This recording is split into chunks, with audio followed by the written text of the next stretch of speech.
Senator Lummis from Wyoming is recognized for 5 minutes.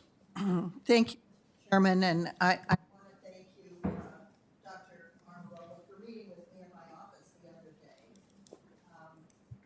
day. When we visited, I had never read anything you'd written.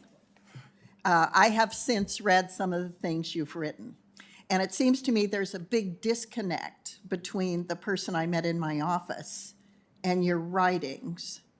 So some of the things I'm concerned about now are how you view some of the things you've written and said in the last 3 years or so with what you'll take with you into the OCC as a regulator. So I want to ask you some of those questions. Mm-hmm. Do you believe that federal bank regulators, through the use of capital requirements, loan loss reserves, and supervisory standards, have the legal authority to starve an industry of their sources of capital? Senator, I do not believe that is right. I do not believe that any federal regulator should have as its goal to starve any specific company of capital. Those decisions should be left to private banks allocating credit. Will you pledge today not to repeat Operation Choke Point and politicize the banking industry by targeting socially suboptimal companies? Senator, I will, if confirmed as the Comptroller of the currency, I will make sure that that agency acts only within its legal mandate and performs its mission and does not step into the shoes of Congress and other policymakers who need to make those substantive decisions. That I completely can, get on board with. I want to explore a little bit some of your discussions about stablecoins, CBDCs. I got the impression that you believe only in fiat currency. Am I correct in that regard? No, Senator. Well, let me explain that as an academic, I am struggling with figuring out, what the future holds with respect to digital currencies. We are very much in the state of flux now. Technologies are evolving very quickly.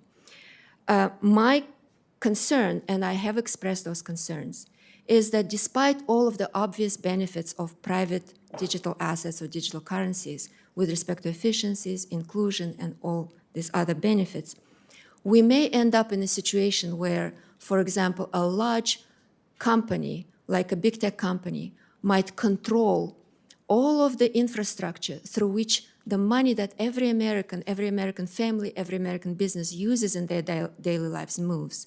That bothers you? That worries me. Why? Because private companies, as you know, are pursuing private profits, and that is absolutely what they should be doing. And sometimes the pursuit of private profit may cut into our public interest in, for example, allowing everybody equal access, safe access to money. How do you think that you as a regulator can make the judgments calls that people don't have adequate access to capital when countries like El Salvador have recognized Bitcoin as legal tender specifically to grant people more access to capital? Senator, I have not been to El Salvador, but my understanding is that before El Salvador recognized Bitcoin as its official currency, they were using US dollar. And the US dollar is, to me, the best money in the world. Okay, so do you believe, I want to return to that question, do you believe that a government-issued representation of currency, of value, is superior to private commerce? I believe that we do have government-issued money right now in this country, and it's working great. And I worry about allowing private innovation to undermine a lot of important public policies that we need to pursue in this country. Okay, to and keep what are us those strong. public policies? Well, for example, national security. National security is a very important public policy. Do you in my think view. that Bitcoin threatens national security? I'm not an expert on Bitcoin, but I would worry if all of our financial transactions were up to some blockchain system where, various actors who might actually be located in other countries, not particularly friendly to us, control the functioning of that system. That would be my worry, yes. You did respond to the gentleman from Rhode Island about